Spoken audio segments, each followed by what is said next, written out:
દેશના પ્રધાનમંત્રી મોદીજી અને સીએમ ભૂપેન્દ્ર પટેલ દ્વારા સમગ્ર ગુજરાતમાં લોક કલ્યાણ કાર્યો થઈ રહ્યા છે, જે અંતર્ગત સોનગઢ સિનિયર સિટીઝન હોલમાં સહાય વિતરણ કાર્યક્રમ યોજાયો હતો।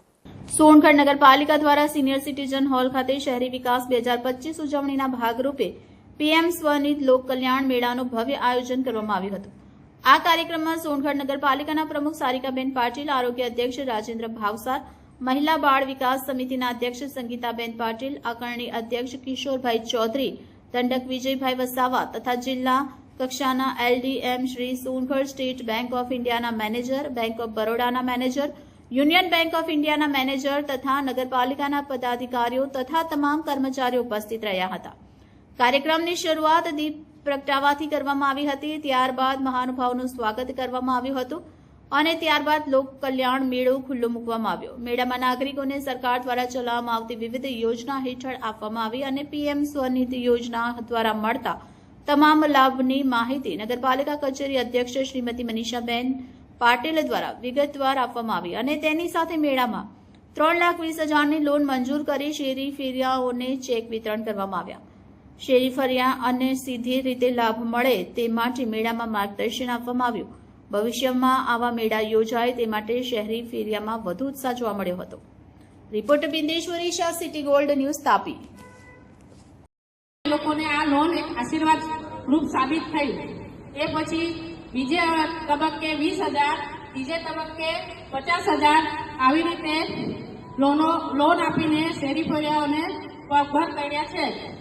અને તે આ લોનમાં જો વેપારીઓ સામેવાળા પાસેથી ડિજિટલ પેમેન્ટ લે તો કેશબેક પણ આપવામાં આવતું અને એમને 2 લાખના વીમા પણ કરી આપવામાં આવેલા। એક જીવન પ્રધાનમંત્રી સુરક્ષા જીવન વીમા યોજના અને એક જીવન જ્યોતિ યોજના, આમ 2 વીમા પણ કરી આપેલા। બેંકોના સહકારથી આપણે ગયા 5 વર્ષમાં પીએમ સ્વનિધિ યોજનામાં 100% ટાર્ગેટ એચીવમેન્ટ કરીને 2256 લાભાર્થીઓને સોનગઢ વિસ્તારના તેમને 3,79,00,000ની લોન પૂરી પાડેલ છે। આ માટે બેંકોનો ખૂબ ખૂબ આભાર છે। હવે સરકારશ્રીએ પીએમ સ્વનિધિ 2 યોજના અંતર્ગત માર્ચ 2023 સુધી આ યોજના ફરી ચાલુ કરેલી છે। આ યોજનામાં જે પહેલે અગાઉ લાભો આપતા હતા તેમાં થોડો ફેરફાર કર્યો છે।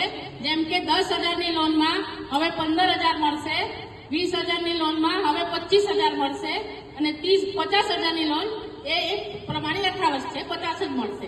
પણ આમાં શું છે કે હમણાં ડિજિટલ પેમેન્ટ પર જેમ ત્યારે 100 રૂપિયા કેશબેક આપતા હતા 100 એના પર, હમણાં દર મહિને 100 રૂપિયા કેશબેકમાં પણ પ્રોત્સાહન રૂપે કે 1200 રૂપિયા મળશે। અને એ લોકોને કેશ કેરીની પણ સુવિધા ઉપલબ્ધ કરેલી છે।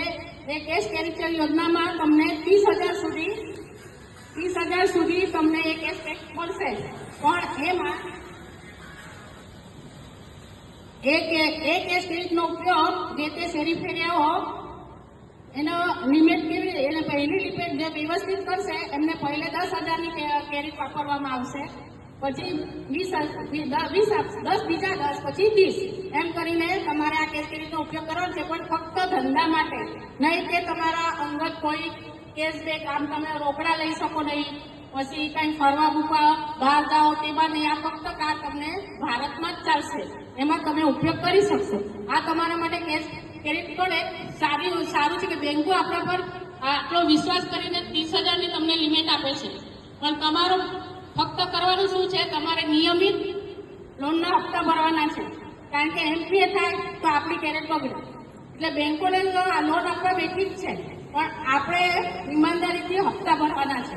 આ સરકારશ્રીએ તમારા માટે નાના પાયાના વેપારી માટે બહુ સારું કર્યું છે।